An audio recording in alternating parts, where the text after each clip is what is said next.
જ્યારે પણ આપણે રેસ્ટોરન્ટમાં જમવા જઈએ ત્યારે મટર પનીરની સબ્જી અવશ્ય ઓર્ડર કરતા હોઈએ છીએ. તો આજે આપણે ડુંગળી લસણ ઉમેર્યા વિના રેસ્ટોરન્ટમાં મળે તેવી એકદમ ટેસ્ટી પંજાબી મટર પનીરની સબ્જી ઘરે બનાવતા શીખીશું. આ રેસીપી જો તમે એકવાર ટ્રાય કરશો તો વારંવાર બનાવવાનું મન થાય તેવી સ્વાદિષ્ટ તૈયાર થાય છે. તો સૌ પ્રથમ મેં 1 કપ તાજા વટાણા લીધા છે અને તેને બાફવા માટે તપેલીમાં 2 કપ પાણી લઈ તેમાં 1/4 ટીસ્પૂન મીઠું અને 1 ચમચી ખાંડ ઉમેરી પાણી થોડું ઉકળવા લાગે એટલે તેમાં વટાણા ઉમેરી 5 થી 7 મિનિટ માટે તેને મીડિયમ ટુ હાઈ ફ્લેમ પર ખુલ્લા ઢાંકણે બાફી લઈશું.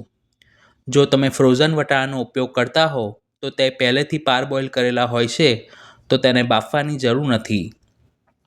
આ રીતે વટાણા સરખા બફાઈને તપેલીમાં ઉપર આવે એટલે તેમાંથી બધું જ પાણી નિતારવા માટે તેને એક ચાળણીમાં કાઢી અને રૂમ ટેમ્પરેચર પર ઠંડા થવા દઈશું. અત્યારે આપણે 4 વ્યક્તિને સર્વ કરી શકાય તેટલી સબ્જી બનાવી રહ્યા છીએ. હવે કઢાઈમાં 1 ચમચી તેલ અને 1 ચમચી બટર લઈ તેને ધીમી આંચ પર ગરમ કરીશું. બટરના બદલે ઘીનો ઉપયોગ કરી શકાય છે. પછી તેમાં 200 ગ્રામ સમારેલા પનીરના ટુકડા ઉમેરી તેને 2 મિનિટ માટે ધીમી આંચ પર સાંતળી લઈશું. પનીર થોડું આછા બદામી રંગનું થાય ત્યાં સુધી તેને સાંતળવાનું છે. કોઈપણ પંજાબી સબ્જીમાં તમે પનીર સાંતળીને પછી ઉપયોગમાં લો તો સબ્જી સ્વાદમાં વધુ સારી બને છે.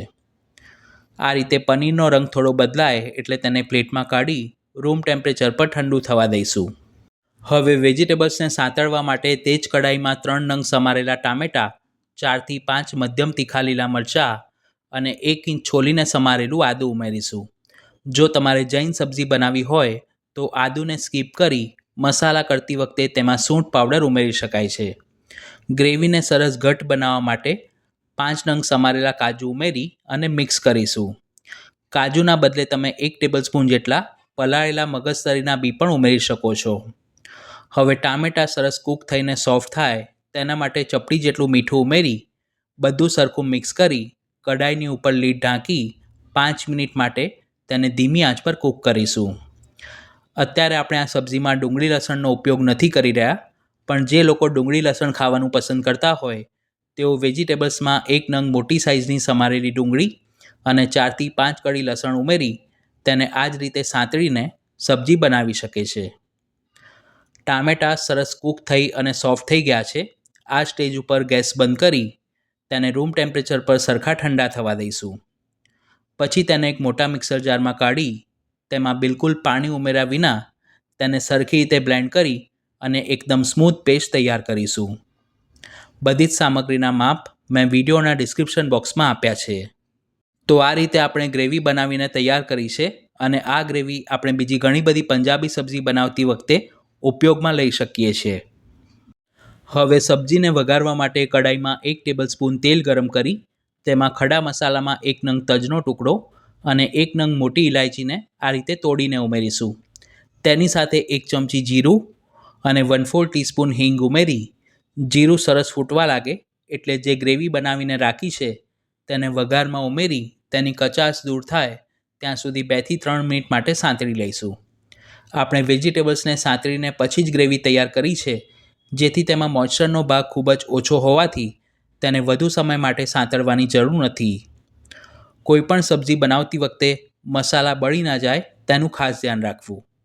ગ્રેવી થોડી ઘટ્ટ થાય પછી તેમાં બાકીના મસાલામાં અડધી ચમચી હળદર પાવડર, 1 ચમચી શેકેલા ધાણાનો પાવડર, કલર સારો આવે તેના માટે 1 ચમચી કાશ્મીરી લાલ મરચું પાવડર અને ફ્લેવર માટે 1 ચમચી ઘરે બનાવેલો પંજાબી ગરમ મસાલો ઉમેરી મિક્સ કરીશું.